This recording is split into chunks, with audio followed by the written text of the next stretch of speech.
धन्यवाद महाराज। अगर ये देश में रहना होगा तो जय श्रीराम कहना होगा। मंडळी, तुम्ही जगाची परिस्थिती अनुभवत आहात। साऊंड ऑपरेटर दादांना विनंती, थोडासा आवाज आपण कमी करूया, इको येतोय, त्यामुळे इतरांनाही काहीसा त्रास होईल। धन्यवाद।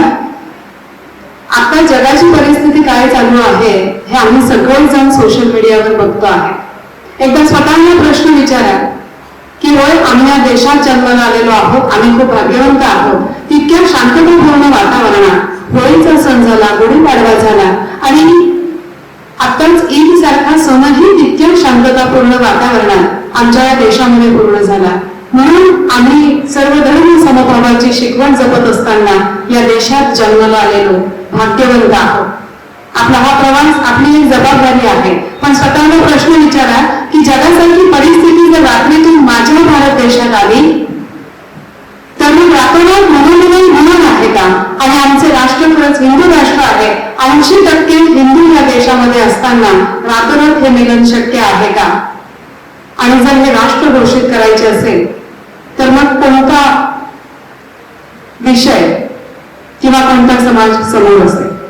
मग खूप अवघड प्रश्नचिन्ह आपल्या सगळ्यांच्या डोळ्यासमोर आहे। आणि मंडळींनो, म्हणूनच आज या संमेलनाच्या निमित्तानं आपण सगळ्यांना या ठिकाणी आमंत्रित करण्यात आलेलं आहे। आणि या निमित्तानं विचारांचं प्रबोधन आपल्यापर्यंत पोहोचवत असताना आपली संस्कृती, आपली परंपरा, देव, देश आणि धर्म पलीकडे जाऊन मी या भारत देशात जन्माला आलेलो आहे, मी भारतीय आहे। या हिंदुस्थानात जन्माला आलेला प्रत्येक व्यक्ती फक्त आणि फक्त हिंदूच आहे, हा विचार आपल्या मनामध्ये आपल्याला आज रुजवायचा आहे। आणि म्हणून आपल्याला आमंत्रण असं होतं की आपल्या बालगोपालांसमवेत या हिंदू परिषदेसाठी आपण सगळ्यांनी या ठिकाणी यायचं आहे। या सोहळ्याच्या निमित्ताने यानंतर मंचावरच्या वक्त्यांना आम्ही आमंत्रित करणार आहोत। त्यांचं नाव आहे श्री योगेश बाळासाहेबजी कुमार। शिर्डी येथील रहिवासी आहे। शिक्षण BA राज्यशास्त्रामधून पूर्ण केलेलं आहे। हरिभक्तपरायण महाराजांचं आगमन या ठिकाणी झालंय, आपलं मनपूर्वक स्वागत आहे। व्यवसाय खासगी पतसंस्था आणि दैनिक ठेव प्रतिनिधी आहे। बालपणापासूनच राष्ट्रीय स्वयंसेवक संघाचे ते सेवक आहेत। 2005 ते 6 या कालावधीमध्ये पुरंदर तालुक्यात त्यांनी प्रचारक म्हणून आपली जबाबदारी पूर्ण केली। 2021 पासून उत्तर अहिल्यानगर जिल्हा सहकार्यवाह म्हणून दायित्व पूर्ण करत असताना आज आपल्या या विश्व हिंदू परिषदेसाठी प्रमुख वक्ता म्हणून आपल्याला लाभलेले आहेत। सन्माननीय श्री योगेश बाळासाहेबजी कुमार यांना मार्गदर्शन करण्यासाठी या मंचावर आम्ही आमंत्रित करत आहोत। टाळ्याच्या गजरात स्वागत करूया योगेशजी कुमार यांचं।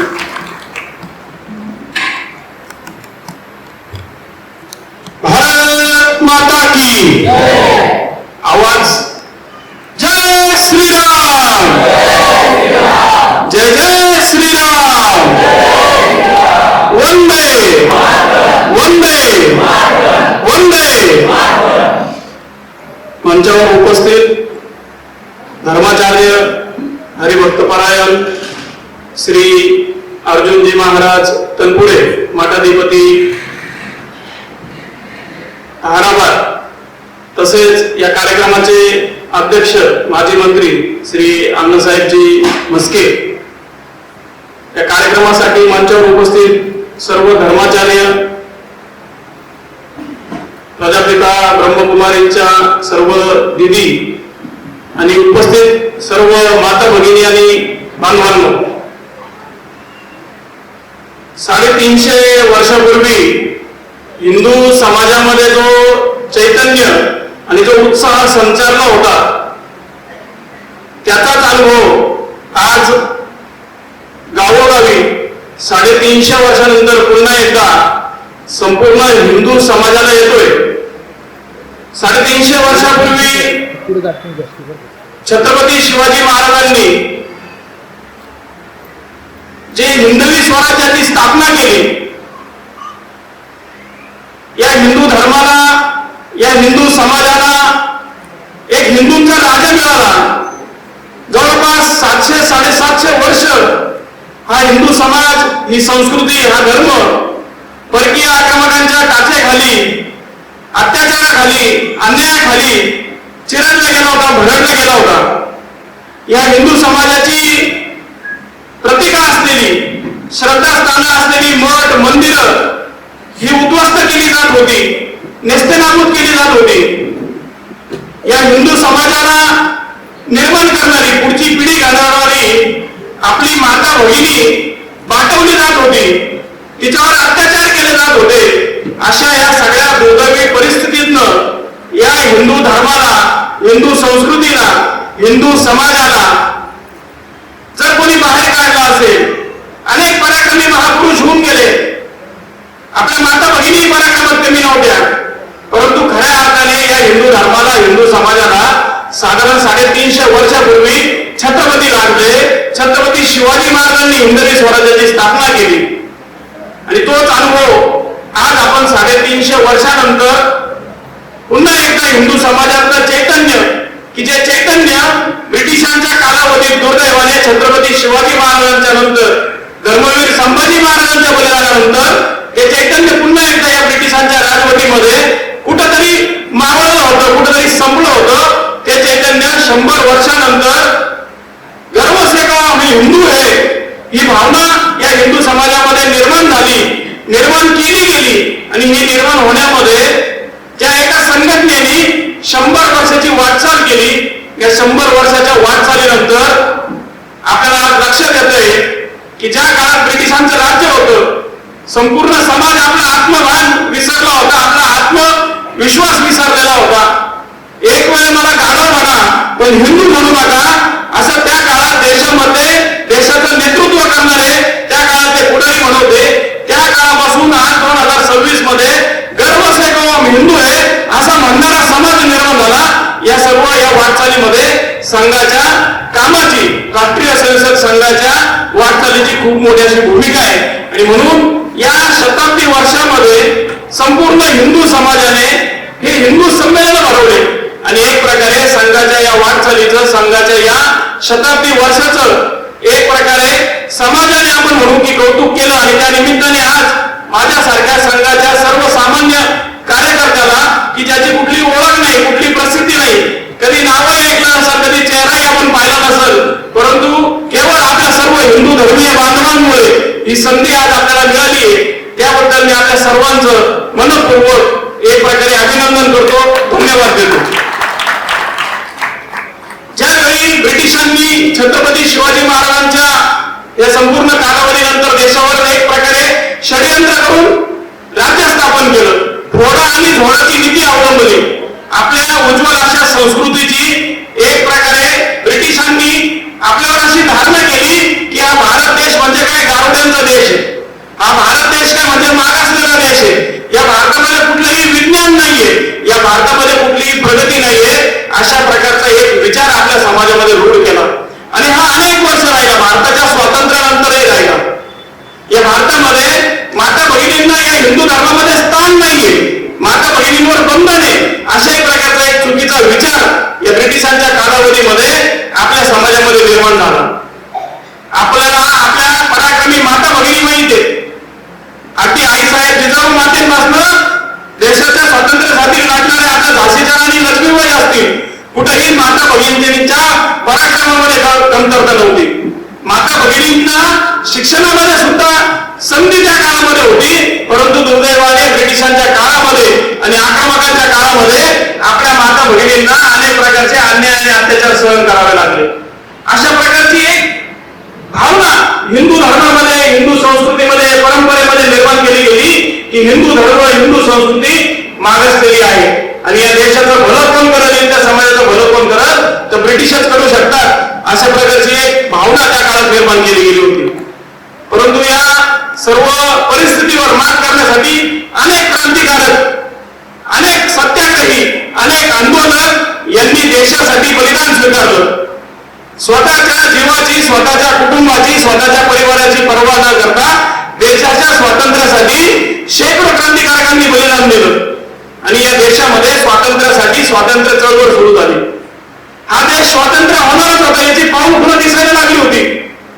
1857 साली या देशामध्ये जेव्हा राष्ट्रीय उठाव झाला, स्वातंत्र्य समर झालं, त्यानंतर ब्रिटिशांचं लक्षात आलं की यांच्यामध्ये आपल्याला यांची देशाच्या स्वातंत्र्यासाठीची भावना कमी केली पाहिजे.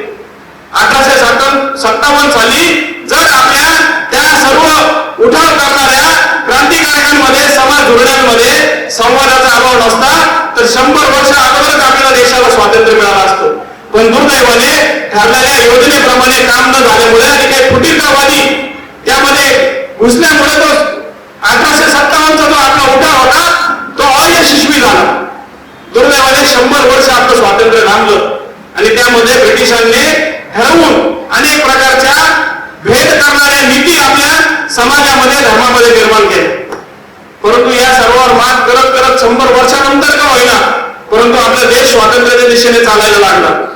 परंतु ही वाटचाल होत असताना संघाचे संस्थापक पूजनीय डॉक्टर केशव बळीराम हेडगेवार हे जन्मजात देशभक्त असं व्यक्तिमत्व होतं. वयाच्या बालपणापासून आयुष्याच्या शेवटपर्यंत त्यांच्या वर्तनामध्ये, त्यांच्या वागण्यामध्ये, त्यांच्या विचारामध्ये देश सोडून दुसरं कुठल्याही गोष्टीला स्थान नव्हतं. संपूर्ण आयुष्य देशाच्या हितासाठी डॉक्टरांनी वेचलं आणि त्यांच्याच या सर्व अनुभवावरनं बालपणी त्यांनी केलेले क्रांतिकार्य असेल, तरुणपणी शिक्षण घेत असताना त्यांनी केलेलं समाजकार्य असेल आणि ज्यावेळेस डॉक्टरकीचं शिक्षण पूर्ण केलं आणि नागपूरमध्ये येऊन त्यांनी ज्यावेळेस स्वातंत्र्य आंदोलनामध्ये सहभाग घेतला, 2 वेळेस त्यांना कारागृहामध्ये जावं लागलं, 1-1 वर्षाचा सश्रम कारावास त्यांना भोगावा लागला.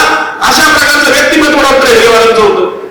त्या काळात महात्मा गांधी असतील, डॉक्टर बाबासाहेब आंबेडकर असतील, स्वातंत्र्यवीर सावरकर असतील, नेताजी सुभाषचंद्र बोस असतील, अशा प्रत्येक थोर व्यक्तीशी डॉक्टर हेडगेवारांचे स्वतःचे वैयक्तिक संपर्क आणि संवाद होता.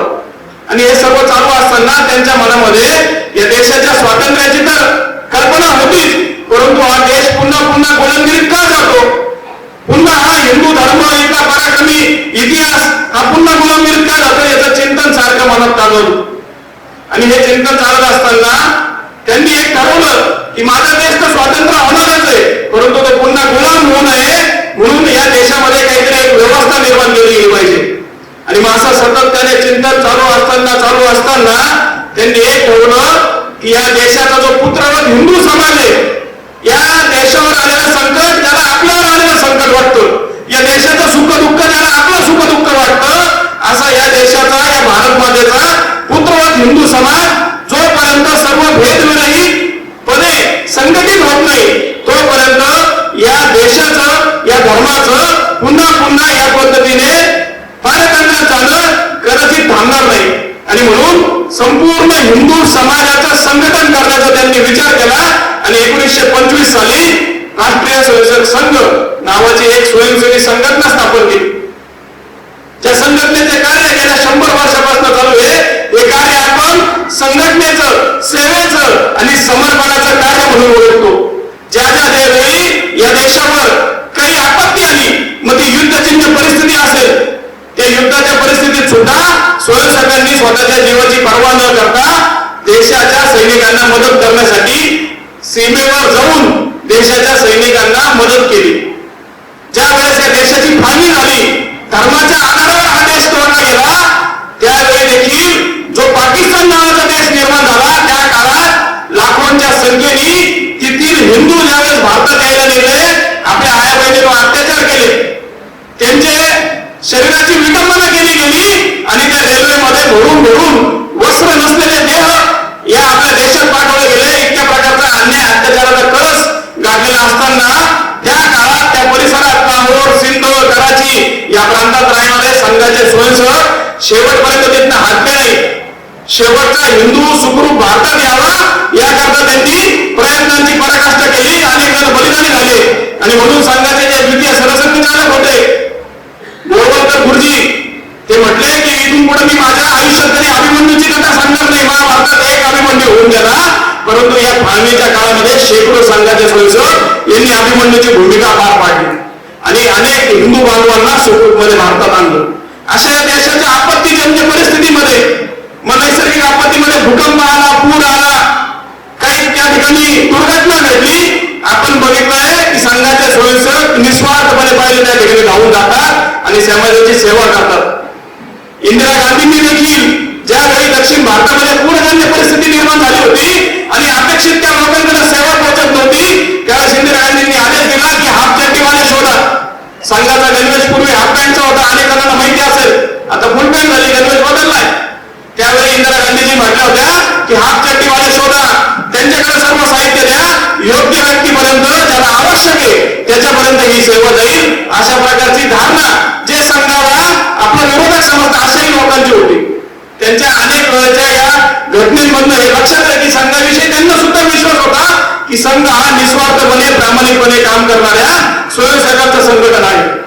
आणि म्हणून सेवा समर्पण संघटनेच्या या 100 वर्षाची वाटचालीमध्ये या संघटनेवर अनेक प्रकारचे बालन देखील आले. 3 वेळा बंदीला सामोरं जावं लागलं. या देशाला ज्यांनी स्वातंत्र्य आंदोलनामध्ये जनसामान्यांचा सहभाग करून घेतला अशा महात्मा गांधीजींच्या हत्येचा खोटा आरोप देखील संघावर लावण्यात आला. कारण संघाची ताकद हळूहळू वाढत होती आणि जे स्वतःला संघाला विरोधक समजत होते अशा काही राजकारण्यांनी किंवा त्या काळातल्या नेतृत्व करणाऱ्यांनी चुकीच्या पद्धतीने संघावर बंदी आणली. पण त्याही बंदीतून संघ त्या काळातले देशाचे गृहमंत्री सरदार वल्लभभाई पटेल यांनी कुठलीही अट न टाकता त्यांना ती बंदी उठवावी लागली. कारण संघ कुठेही दोषी त्यामध्ये सापडला नाही. सगळ्या प्रकारच्या न्यायालयीन चौकशी, सगळ्या प्रकारच्या गोष्टी झाल्यानंतर संघावरची बंदी ही विनाशर्त विना कुठली अट उठवावी लागली. दुसऱ्या वेळी आणीबाणीच्या काळात 1975 मध्ये ज्यावेळेस या देशावर इंदिरा गांधींनी हुकुमशाही स्थापन करण्याचा प्रयत्न केला, अनेक समाजातले अनेक धुरीण वेगवेगळ्या पक्षांचे नेतृत्व करणारे अनेक लोक, पत्रकार, अनेक गोष्टींवर बंधनं आली. कोणालाही सरकारच्या विरोधात बोलण्याची संधी नव्हती. अनेकांना कारागृहात थांबलं. अशा या आणीबाणीच्या परिस्थितीमध्ये संघाचे तृतीय सरसंघचालक बाळासाहेब देवरस यांना देखील कारावास भोगावा लागला. अनेक संघाचे सामान्य स्वयंसेवकांना देखील निष्कारण 2-2 वर्ष कारागृहात जावं लागलं. आपल्या या नगर जिल्ह्यामध्ये अनेक अशी कुटुंब आहेत की ज्या कुटुंबातला त्या काळातला कार्यकर्ता, त्या काळातला कुटुंबाचा प्रमुख 2 वर्ष निष्कारण त्याला जेलमध्ये यातना भोगावा लागल्या. परंतु या आणीबाणीतही संघाच्या स्वयंसेवकांनी सत्याग्रह केला. भूमिगत राहून या आणीबाणीच्या विरोधात समाजापर्यंत आवाज उठवला. आणीबाणी कशी चुकीची आहे या पद्धतीची भावना निर्माण केली आणि ही आणीबाणी उठवावी लागली, निवडणुका घ्यावा लागल्या आणि या आणीबाणीतनं पुन्हा एकदा या देशामध्ये लोकशाही प्रस्थापित झाली. आणि ही लोकशाही प्रस्थापित होण्यामध्ये संघाचा हा खूप मोठा सिंहाचा वाटा आहे. आणि आज काही जण संघावर टीका करतात की संघ आणि संघ परिवारातले काही लोक देशामध्ये हुकुमशाही प्रस्थापित करण्याचा प्रयत्न करतायत. जर 1975 झाली, संघाच्या स्वयंसेवकांनी मोठ्या प्रमाणात सत्याग्रह केला नसता, संघाच्या स्वयंसेवकांनी कारागृह भोगलं नसतं, संघाच्या स्वयंसेवकांनी आंदोलन केलं नसतं तर कदाचित हुकुमशाही राष्ट्र त्या काळात भोवते झालं असतं. म्हणून आज आपण बघतो की देशामध्ये जी लोकशाही टिकली त्यामध्ये संघाचा खूप मोठा वाटा आहे. तिसरी बंदी ज्यावेळी आली त्यावेळी प्रभू श्री रामचंद्रांच्या जन्मभूमीवर जो डाग होता तो डाग या हिंदू समाजाने मिटून टाकला. खूप लाखोंच्या संख्येने कारसेवक अयोध्या येथे जमले आणि त्या बाबरी राजाचा विध्वंस केला आणि प्रभू श्री रामचंद्रांचं छोटस मंदिर, ताडपत्रीचं मंदिर प्रभू रामचंद्रांचं त्या ठिकाणी बांधलं. आणि हे मंदिर बांधूनही अनेक वर्ष त्या परिस्थितीत राहिलं. कारण प्रभू रामचंद्रांचं मंदिर व्हावं ही भावना देशाचं नेतृत्व करणाऱ्या लोकांच्या मनामध्ये नव्हती. आणि ही भावना आणि हा संघर्ष 500 वर्ष चालला. आणि आपण सर्वजण सौभाग्यवान आहोत, आपण सर्वजण नशीबवान आहोत की आपल्या डोळ्यात येतात याची देही याची डोळा 500 वर्षाच्या संघर्षानंतर प्रभू श्री रामचंद्रांचं भव्य मंदिर आपण सर्वांनी निर्माण केलेलं आहे. आपण सर्वांनी त्याकरता निधी दिलेला आहे. आपण सर्वांनी त्या मंदिराचं एक उद्घाटन सोहळा आपण अनुभवलेला आहे. अशा सर्व वाटचालीमध्ये संघ काम करतोच आहे. संघाच्या अनेक स्वयंसेवक दिवस रात्र मेहनत घेतच आहे. निस्वार्थीपणे गावोगावी जाऊन, खेडोखेडी जाऊन शाखा घेणं, कार्यक्रम घेणं, माहिती देणं, हिंदू धर्माचं संरक्षण संवर्धन करणं या प्रकारच्या कामं संघाचे स्वयंसेवक करतच आहे. परंतु केवळ या विशाल अशा हिंदू समुदायाचं काम केवळ एखादी संघटना किंवा ठराविक लोक करू शकत नाही. म्हणून या शताब्दी वर्षाच्या निमित्ताने संघाने आपल्या सर्वांना आवाहन केलंय, संपूर्ण हिंदू समाजाला आवाहन केलंय की पंचपरिवर्तनाचे 5 बिंदू आपण सर्वांनी आपल्या जीवनामध्ये जर अवलंबले तर या हिंदू धर्माकडे, या हिंदू संस्कृतीकडे, या हिंदू परंपरेकडे कोणीही वाकडा डोळा करून पाहू शकत नाही. आणि या संस्कृती निर्माण झालेले दोष हे दूर होऊ शकतात. असे 5 पंचपरिवर्तनाचे बिंदू आपण सर्वांनी आपल्या जीवनात अवलंबावे असं मी तुम्हाला या निमित्ताने आज आव्हान करणार आहे. पहिला बिंदू काय आहे? आज आपला देश जो हिंदू म्हणून या ठिकाणी आपण राहतोय हा टिकण्यामध्ये सर्वात मोठा वाटा आपल्या कुटुंब संस्थेचा आहे, आपल्या माता भगिनींचा आहे. ही हिंदू कुटुंब पद्धती आजही जगात भारत हा देश कुटुंब प्रधान देश म्हणून ओळखला जातो आणि या कुटुंब संस्थेवर घाला घालण्याचं काम विविध षडयंत्र आज चालू आहे. आज आपण बघतो की विविध प्रकारे सोशल मीडिया असेल, टीव्ही असेल, या माध्यमातून हिंदू संस्कृती, हिंदू कुटुंब पद्धती उद्ध्वस्त करण्याचं काम चालू आहे. ज्या काही सिरियल्स चालतात, ज्या प्रकारचे काही OTT प्लॅटफॉर्मवर चित्रपट येतात, याच्यातनं एक स्वैराचाराची भावना आपल्या माता भगिनींच्या मनामध्ये निर्माण करण्याची एक नॅरेटिव्ह सेट केला जातोय. आणि म्हणून आपण यावर जर मात करायची असेल, आपली हिंदू कुटुंब पद्धती टिकवली पाहिजे. कदाचित पूर्वीच्या काळासारखं एकत्र कुटुंब आज शक्य नसेल, परंतु आई वडील आणि त्यांची मुलं यांच्यातला संवाद आज हरवलेला आहे. किमान त्यांच्यातला संवाद तरी टिकला पाहिजे. आणि म्हणून आपण कुटुंब प्रबोधन या आयामावर, या पंचपरिवर्तनातील एक बिंदूवर काम केलं पाहिजे. किमान दिवसातून एक वेळा आम्ही घरातले सर्व सदस्य एकत्र जेवण करू शकतो का? आणि हे जेवण घेत असताना आम्ही आमचा मोबाईल आणि टीव्ही बंद ठेवू शकतो का? मोबाईल पार्किंग अशी एक संकल्पना आपण राबवली पाहिजे की मोबाईल पार्क करून ठेवायचा, तो वापरायचा नाही किमान जेवणाच्या वेळी. आणि मग हे जेवण करत असताना आपण आपल्या मुलांशी संवाद साधू शकतो. त्याच्या शाळेत काय चाललंय, तो परिसरात त्याचे मित्र कोण आहे, मैत्रिणी कोण आहे, त्याचबरोबर आपण आपल्या व्यवसायाची त्यांना माहिती देऊ शकतो. आणि हेच करत करत आपण सहजपणे त्यांच्या मनात आपल्या धर्माविषयी, आपल्या संस्कृतीविषयी, परंपरेविषयी अभिमान देखील निर्माण करू शकतो. आपण त्या गोष्टी देखील सांगू शकतो. अशा प्रकारचा कुटुंबातला संवाद हा एक उपाय मी तुम्हाला सांगितला. अशा अनेक गोष्टी आपण करू शकतो. म्हणून कुटुंब प्रबोधन हा विषय आपण आपल्या आयुष्यामध्ये अवलंबायला पाहिजे. दुसरा मुद्दा आहे तो म्हणजे पर्यावरण संरक्षण. आपली जी हिंदू संस्कृती आहे ही उपभोग घेणारी संस्कृती नाहीये, ही सहकार्याची, सहचार्याची संस्कृती आहे. संत तुकाराम महाराज म्हणतात, वृक्षवल्ली आम्हा सोयरी वनचरी. या संपूर्ण सृष्टीचं संगोपन करणं, संपूर्ण सृष्टीचं संवर्धन करणं ही संस्कृती केवळ हिंदू धर्मामध्ये. आपल्यापैकी बरेच जण प्रयागराज कुंभमेळ्याला गेले असतील. जर तिथलं तीर्थ घ्यायचं असेल तर काय करावं लागतं? गेलो आणि बाटलीमध्ये किंवा कलशामध्ये तीर्थ भरून आणलं असं चालत नाही. तर तिथं काय सांगतात की तुम्हाला जेवढं तीर्थ घ्यायचंय तेवढं भांड भरून तुम्ही त्या अगोदर गंगामायाला अर्पण करा आणि मग तुम्ही त्या गंगामायाचं तीर्थ घ्या. म्हणजे एक प्रकारे संगोपन आणि संवर्धन करण्याची संस्कृती आपली. संपूर्ण सृष्टीचं, संपूर्ण जीवमात्राचं एवढंच नाही तर निर्जीव वस्तूचं सुद्धा संगोपन, संवर्धन झालं पाहिजे. दगडालाही देव मानणारी आपली संस्कृती आहे आणि दगडाला देव मानणारे म्हणून आपण वेडे नाहीये. आपण प्रत्येकामध्ये ईश्वराचा अंश बघतो आणि म्हणून आपली ही संस्कृती टिकवून ठेवायची असेल तर पर्यावरणाचं रक्षण झालं पाहिजे. आणि म्हणून आपण सर्वांनी प्लास्टिकचा वापर कमी केला पाहिजे. छोटंसं उदाहरण देतो. आपल्या घरी आपण दूध पिशवी आणतो, छोटासा कट मारतो आणि दूध पातेल्यात टाकतो. ते छोटंसं जे प्लास्टिक आहे ना, मुंबईमध्ये तर छोटासा तुकडा रोज किती बनवत असेल?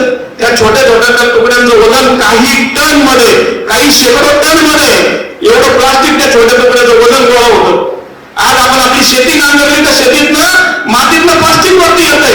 कशी आपली शेती ही रासायनिक शेतीचे जे परिणाम आहे ते प्लास्टिकचे जे परिणाम आहेत आपल्या अन्नामध्ये उतरणार नाही. एवढ्या प्रचंड प्रमाणात प्लास्टिकचा वापर होतोय. मुलं कुरकुरे खातात, प्लास्टिक बिस्किट खातात, त्याचं प्लास्टिक फेकून देतो आपण. तर कुठंतरी त्या प्लास्टिकचं व्यवस्थापन करण्याची आपल्याला गरज आहे. छोटासा उपक्रम सांगतो. आपल्या घरी रिकामी प्लास्टिकची बाटली असेल, घरी येणारे प्लास्टिकचे जे काही रॅपर्स असतील ते दाबून दाबून दाबून त्या बाटलीत जर भरले तर ती प्लास्टिक निसर्गात पसरणार नाही, कुठेतरी एका ठिकाणी साचून राहील. आणि एक बाटली भरायला कमीत कमी 1.5 ते 2 महिने लागतात. विचार करा. आपण सहजपणे साबणाचे कागद, शॅम्पूचे कागद, बिस्किटचे कागद फेकून देतो आणि ते पर्यावरणात पसरतं. आपलं पाणी प्रदूषित होतं, आपली जमीन प्रदूषित होती, आपली हवा प्रदूषित होते. असं प्रदूषण रोखण्याची आणि निसर्गाचं संगोपन, संवर्धन करण्याची एक गोष्ट मी आज आपल्याला सांगितली. आपण विचार करू शकता आणि ते पर्यावरण संरक्षण आपल्या जीवनात आपल्याला अवलंबून. तिसरं, आपल्याला आपल्या जीवनामध्ये सामाजिक समरसता निर्माण करायची. आपल्या देशाचं आतोनात नुकसान झालं असेल तर ते केवळ एकाच गोष्टीमुळे झालं, ते म्हणजे जाती भेद, स्पृश्य अस्पृश्य भाव, हा मोठा हा छोटा, हा उच्च हा नीच, या गोष्टीमुळं आपल्या हिंदू धर्माचं सर्वात जास्त नुकसान झालं. पूजनीय डॉक्टर बाबासाहेब आंबेडकर यांना धंदा मंदिर प्रवेश नाकारला गेला. त्यांना पाणी पिण्यापासून म्हणजे त्यांना म्हणजे व्यक्तिगत त्यांना नाही का समाजाला किती अपमान सहन करावा लागला. जनावर पाणी पिऊ शकत होते पण मनुष्य पाणी पिऊ शकत नव्हतं. काय दुर्दैवी परिस्थिती आपल्या देशामध्ये निर्माण झाली आणि ही परिस्थिती दुर्दैवाने आजही अनेक ठिकाणी या घटना घडतात. अनेक बांधवांवर अन्याय अत्याचार होतो. तर हे आजही आपल्या धर्मासाठी पोषक नाहीये, बाधक आहे. आणि म्हणून समरसतापूर्ण जीवनशैली आणि केवळ एकाच समाजाच्या बाबतीत बोलत नाही, हे मी सर्व समाजाच्या बाबतीत बोलतोय. आपण श्रमप्रतिष्ठेला मूल्य दिलं पाहिजे. एखादा अमुक अमुक काम करतो, ते काम कमी प्रतीचं आहे म्हणून त्याची समाजातील श्रेष्ठता कमी किंवा उंची कमी हे समजणं चुकीचं आहे. आणि म्हणून सामाजिक समरसतापूर्ण जीवन जगायचं असेल तर एक छोटंसं उदाहरण, प्रत्येक बिंदूचं एक उदाहरण मी तुम्हाला देणार आहे. आपण अनेक उदाहरणं निर्माण करू शकतो. आपलं घर कोणाच्या आधारावर चालतं? आपल्याला वाटेल की मी माझं घर चालवतो, पण तसं नाहीये. आपल्याला असं वाटत असेल मी पैसे देतो म्हणून कोण मला सेवा देतं, तर तसं नाहीये. विचार करा, आपल्या घरी जर दूध घालायला एखादा शेतकरी येतो, त्या शेतकऱ्याने ठरवलं तुम्ही किती पैसे द्या तुम्हाला दूध देणारच नाही, तर काय त्या पैशाचा उपयोग आहे? एखादा पेपर टाकणारा सामान्य व्यक्ती आहे, त्याने जर ठरवलं की मी पेपर टाकणारच नाही. आपण केस कापण्यासाठी ज्यांच्याकडे होतं त्यांनी ठरवलं मी केस कापणारच नाही. आपल्या घरी एखादी मावशी एखादी काकू कामाला येत असेल त्यांनी ठरवलं मी काम करणारच नाही. आपलं घर चालेल का? आपलं संपूर्ण समाज जीवन चालेल का? म्हणून केवळ कोणाची कामावरनं आपण त्याची प्रतिष्ठा ठरवू नये. श्रमप्रतिष्ठा आपण प्रस्थापित केली पाहिजे आणि प्रत्येकाला समान प्रकारे आपण एक ज्याला म्हणू की एक समान प्रकारची इज्जत आपण सर्व व्यक्तींना दिली पाहिजे. आणि म्हणून माझ्या घरच्यांच्या आधारावर चालतं अशा सर्वांच्या सुखदुःखात मी सहभागी झालो पाहिजे. माझ्याकडे काही आनंदाचा क्षण असेल सर्वांना मी आमंत्रित केलं पाहिजे, हक्काने आमंत्रित केलं पाहिजे. तरच या देशामध्ये आपल्या धर्मामध्ये सामाजिक समरसता प्रस्थापित होईल. संपूर्ण समाजात कोण ना कोण महापुरुष आहे.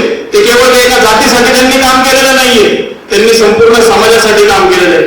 आणि म्हणून प्रत्येक महापुरुष हा माझा महापुरुष आहे. आणि म्हणून प्रत्येक महापुरुषाच्या जयंतीला मी अभिवादन केलं पाहिजे.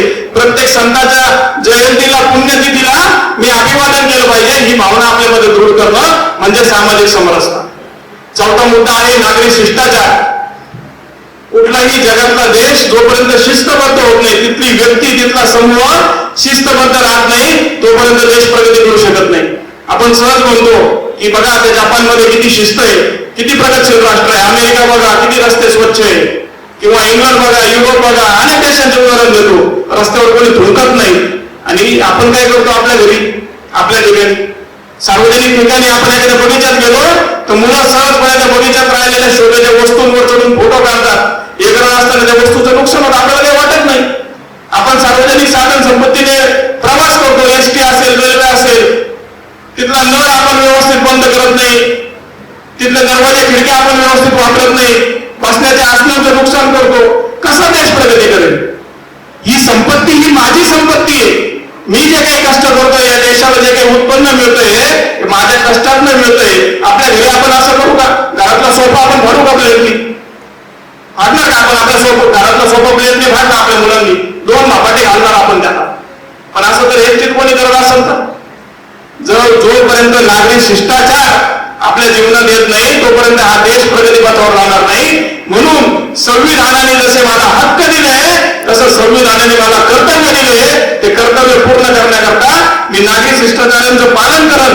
सार्वजनिक ठिकाणी मी सभ्यपणे आचरण करल. सभ्यपणे त्या सार्वजनिक ठिकाणाचं मी संगोपन करल, सर्वोन्नत करल. त्याला कुठलंही नुकसान होणार नाही ही भावना आपल्या समाजात दृढ करणं, केवळ भावना दृढ करणं नाही, तसं वागणं बोलणं आपल्या दिसलं पाहिजे. याकरता मी प्रयत्न करेन. म्हणून नागरिक शिष्टाचार आपण पाळला पाहिजे. आणि 5वा आणि शेवटचा मुद्दा की जो आपल्या सर्वांसाठी खूप महत्वाचा आहे तो म्हणजे स्वबोध. आपण कोण आहोत ओळखा. आपली संस्कृती, आपली परंपरा काय, आपले पूर्वज काय, किती श्रेष्ठ मूल्य त्यांनी स्थापन केले होते. या जगामध्ये ज्या वेळेस लोकांना खावं काय आणि अंगावर परिधान करावं काय हे समजत नव्हतं, त्या काळात या संपूर्ण जगाला सभ्यता कोणी शिकवली असेल त्या भारतीय समाजाने या हिंदू संस्कृतीने शिकवली.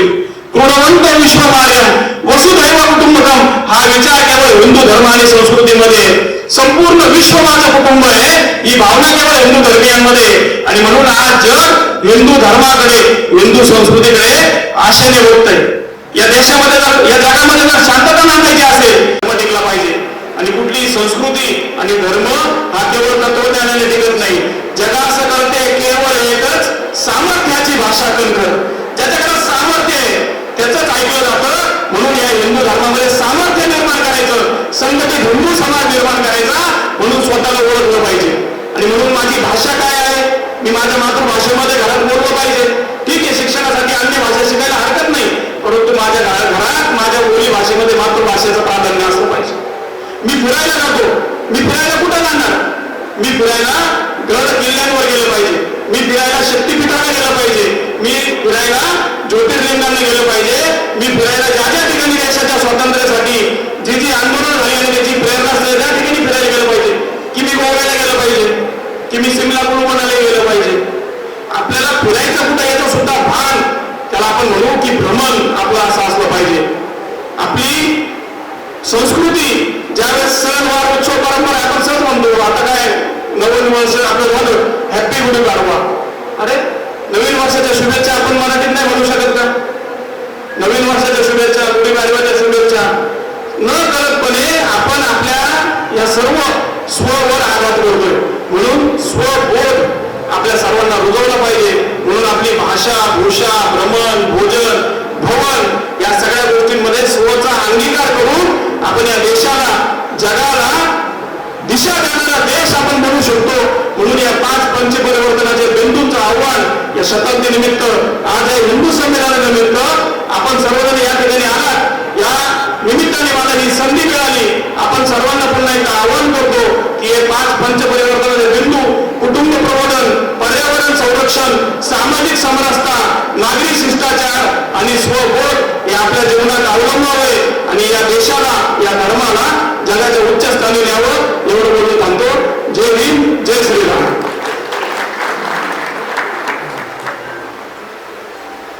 धन्यवाद योगेशजी.